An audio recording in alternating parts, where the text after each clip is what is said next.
రాష్ట్రంలో ప్రజాస్వామ్య పరిపాలన పేరుతో ప్రజాపాలన పేరుతో నిర్బంధ పాలన జరుగుతుంది.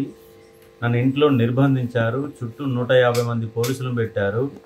ఇది అపార్ట్మెంట్ వాళ్ళకు పోలీసులు ఇబ్బంది కల్పిస్తున్నారు. కనీసం ఆఫీస్ కాడ కూర్చుంటే కూడా పోలీసులు పర్మిషన్లు ఇవ్వడం లేదు. ఇదేనా ప్రజాస్వామ్య పరిపాలన?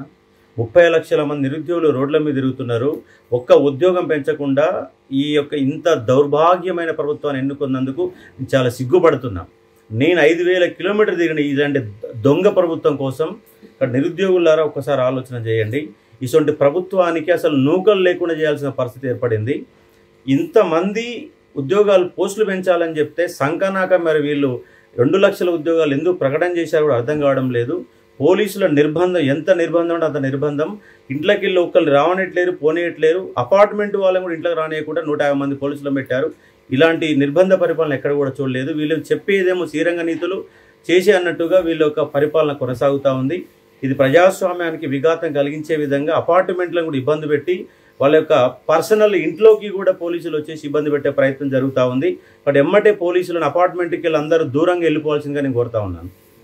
ఇది అపార్ట్మెంట్ లోపలికి వచ్చే అధికారం వీళ్ళకు లేదు. అపార్ట్మెంట్ లోపల కూడా వీళ్ళు పోలీసులు వస్తూ ఉన్నారు. నన్ను ఇక్కడికి వెళ్ళి షిఫ్ట్ చేయకపోతే బిల్డింగ్కి వెళ్ళి దురుకుతానని చెప్పేసి హెచ్చరికలు దారి చేస్తూ ఉన్నాను. తక్షణమే ఈ అపార్ట్మెంట్ల మధ్య పోలీసులు ఉండడం అనేది కరెక్ట్ కాదు. అపార్ట్మెంట్ లోపడానికి వాళ్ళకి అవకాశం లేదు. అపార్ట్మెంట్ వాళ్ళని కూడా రాకుండా ఇబ్బంది పెడుతుంది ప్రభుత్వం. నన్ను తక్షణమే ఇక్కడికి వెళ్ళి షిఫ్ట్ చేయాల్సిందిగా కోరుతా ఉన్నాను. ఇంత నిర్బంధం ఎక్కడ కూడా చూడలేదు. ప్రజాస్వామ్యం కాదు, నిర్బంధ పరిపాలన. నిరుద్యోగులని కొంపలు ముంచడానికి, నిరుద్యోగులను గొంతులు కోయడానికి ప్రభుత్వం వచ్చింది. ఒక్క పోస్టు పెంచకుండా ప్రైవేటు స్కూళ్ళల్లో అరాచకం కొనసాగుతూ కూడా పట్టించుకోకుండా వీళ్ళకి ఎన్నికలు, ఎమ్మెల్యే కొనుగోళ్లు ఇదే తప్ప వీళ్ళ అధికారంలోకి రావడం తప్ప ఇంకే ధ్యాస కూడా లేదు. కనీసం ముఖ్యమంత్రికి నిరుద్యోగుల మీద సమీక్ష పెట్టే సోయి కూడా లేదు. ఈ బల్మూరు వెంకట్ లాంటి దొంగలు ఇక్కడ అడ్డుపడి నిరుద్యోగుల జీవితాలను ఆగం చేస్తూ ఉన్నారు. దయచేసి నిరుద్యోగులు అర్థం చేసుకోండి. ఎల్లిండి ముట్టడి శాంతియుతంగా ఈ రాష్ట్ర ప్రభుత్వానికి మన బలం ఏంటో చూపెట్టాల్సిన అవసరం ఉంది.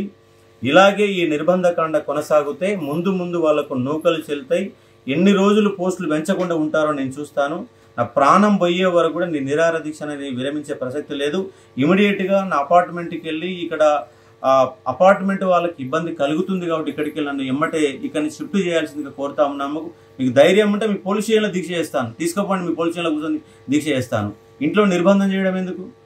అంత అవసరం ఏముంది? నిర్బంధం చేయాల్సిన అవసరం ఏముంది?